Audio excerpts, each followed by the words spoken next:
नमस्कार. आयुर्वेदिक उपाय या चॅनलवर आपले स्वागत आहे. तर आज आपण जाणून घेणार आहोत की टाकळा म्हणजे काय व त्या टाकळ्याचे आयुर्वेदिक उपाय. याचे संस्कृत नाव आहे चक्रमर्द. चक्र म्हणजे गज करणं व मर्द म्हणजे नष्ट करणारी वनस्पती, म्हणून हिला चक्रमर्द असे म्हणतात. खरूज, नायटा, गजकर्ण या बुरशीजन्य त्वचा विकारांमध्ये, फंगल इन्फेक्शनमध्ये याचा रस दिवसातून 3 ते 4 वेळा त्वचेवर चोळल्यास हे विकार बरे होतात.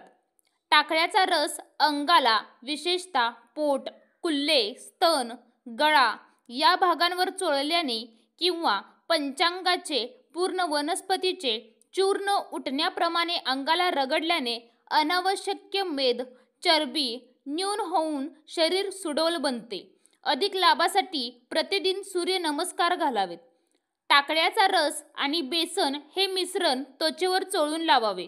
यामुळे त्वचा सुकुमार आणि कांतिमान होते. अनावश्यक तेलकटपणा, काळपटपणा, सैलपणा अल्प होतो. रसाच्या अभावी टाकळ्याने चूर्ण आणि बेसन यांचे मिश्रण वापरावे. जंत होण्याची प्रवृत्ती असणाऱ्यांनी 2 चमचे टाकळ्याचे बी चावून खावे आणि 1 घंट्याने 2 चमचे एरंडेल पिऊन त्यावर अर्धी वाटी गरम पाणी प्यावे, ज्याने जंत पडून जातात.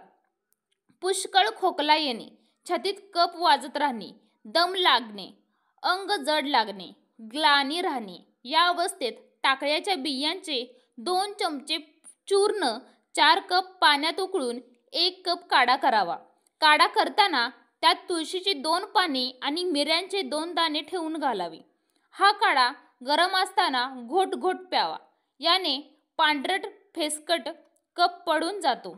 अंगावर पांढरे डाग दिसणे, अंगावर कंड येणे, वारंवार सर्दी, खोकला येणे ही लक्षणे असताना टाकळ्याच्या पानांची भाजी आणि भाजणीची भाकरी खावी. टाकळ्याचे तेल, टाकळ्याचा रस 1 लिटर, गोमूत्र 2 लिटर, हळद चूर्ण 25 ग्रॅम, ज्येष्ठ मध चूर्ण 25 ग्रॅम आणि तिळाचे तेल 1 लिटर हे सर्व घटक एकत्र करून केवळ तेल शेष राहीपर्यंत मंद आचेवर उकळावे. तेल थंड झाल्यावर बाटलीत भरून ठेवावे आणि त्यात 2 ग्रॅम ओव्याचे फूल बारीक पूड करून घालून बाटलीचे झाकण घट्ट लावावे अन बाटली हलवून ओव्याचे फूल तेलात विरघळून द्यावे. ओव्याचे फूल आयुर्वेदाच्या औषधांच्या दुकानात मिळते.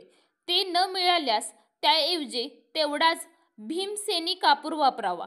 हे तेल बाह्योपचारासाठी वापरावे.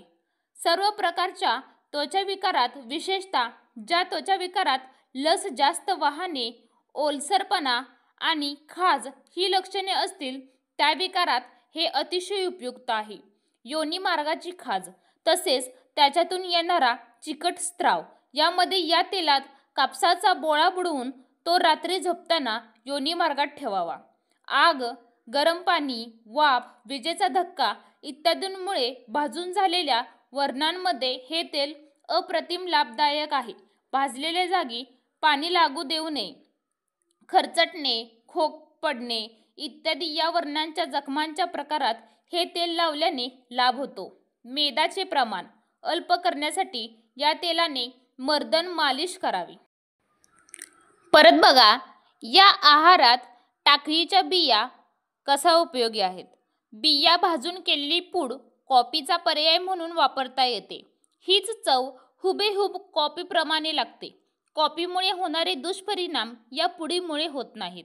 ही पूड कफ आणि श्वसन संस्थेचे विकार न्यून करणारे आहे.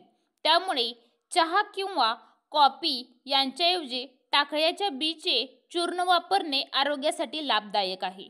कोवळ्या पानांची भाजी चांगली होते. आपत्काळात अन्नधान्याच्या अभावी आहार म्हणून हिचा वापर करता येऊ शकतो. ही वनस्पती सर्वांच्या परिचयाची आहे. पावसाळ्यात मोठ्या संख्येने रस्त्याच्या कडेला ही झाडे उगवतात. यांच्या कोवळ्या पानांची भाजी करून खातात. ही झाडे कमरेएवढी उंच होतात. यांना पिवळ्या रंगाची फुले असतात. या झाडांना विळ्याप्रमाणे साधारण अर्धवर्तुळाकृती शेंगा येतात. पावसाळ्यानंतर या शेंगा वाळून मातकट रंगाच्या होतात. या शेंगांमध्ये मेथीच्या दाण्याप्रमाणे बिया असतात. आता बघा, साधारण 2 किलो मुळासकट पूर्ण वनस्पती गोळा करून तिचे चूर्ण करून ठेवावे. याचा उपयोग बाह्य उपचारांसाठी करावा. झाडावरील वाळत आलेले शेंगा कात्रीने अलगद कापून गोळा कराव्यात. शेंगा हलवल्यास यांच्यातील बी सांडू शकते. साधारण 2 ते 4 किलो किंवा वर्षभरात आपल्याला जेवढी चहा किंवा कॉफी यांची पूड लागते तेवढे किलो शेंगा गोळा करून उन्हात चांगल्या वाळवाव्यात आणि त्यांच्यातील बी वेगळे काढावे.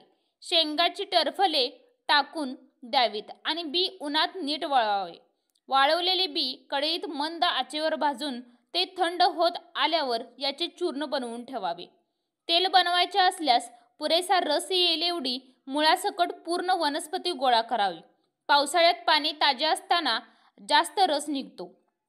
पावसाळा संपल्यावर वनस्पती वाळत असल्याने थोडे अधिक पाणी घालून रस काढावा. बियांचे चूर्ण 1 ते 2 चमचे कॉफी बनवण्याच्या प्रमाणानुसार घाला. लागवड करण्याची आवश्यकता नसते. निसर्गात पावसाळ्याच्या दिवसात मोठ्या प्रमाणात आढळते, परंतु काही देशांमध्ये बियांसाठी या वनस्पतीची लागवड केली जाते. लागवड करायची असल्यास एका भांड्यात कोमट पाणी घेऊन त्यामध्ये टाकळ्याचे वाळलेली बी घालावे आणि ते तसेच 12 घंटे भिजू द्यावे. त्यानंतर ते रुजत घालावे. असे केल्याने बी रुजून येण्याचे प्रमाण जास्त वाढते. टाकळ्याचे बी एका वेळी अति प्रमाणात वापरू नये. याने उलट्या किंवा अतिसार जुलाब होऊ शकतो. याचे दुष्परिणाम हे आहेत. तर काही ठिकाणी टाकळ्याच्या बीचे तेल काढतात, परंतु ते आहारात वापरू नये. याने आतड्यांना हानी पोहोचू शकते. परत आहे, टाकळ्याची जुनी पाने पचण्यास जड असल्याने ती खाऊ नयेत. वैद्य मेघराज माधव पराडकर यांनी सांगितलेले आहे. याची भाजी करून खाणे असे सांगितले आहे, कारण की भाजी खाल्ल्यावर तुम्हाला पाहिजे ते आयुर्वेदिक उपाय सुद्धा होऊ शकतात. पण यापेक्षा असेच नवनवीन व्हिडिओ पाहण्यासाठी आमच्या आयुर्वेदिक उपाय या चॅनलला लाईक करा, सबस्क्राईब करा व बेल आयकॉनला क्लिक करा, जेणेकरून तुम्हाला असेच नवनवीन व्हिडिओ पाहण्यासाठी मिळतील. धन्यवाद.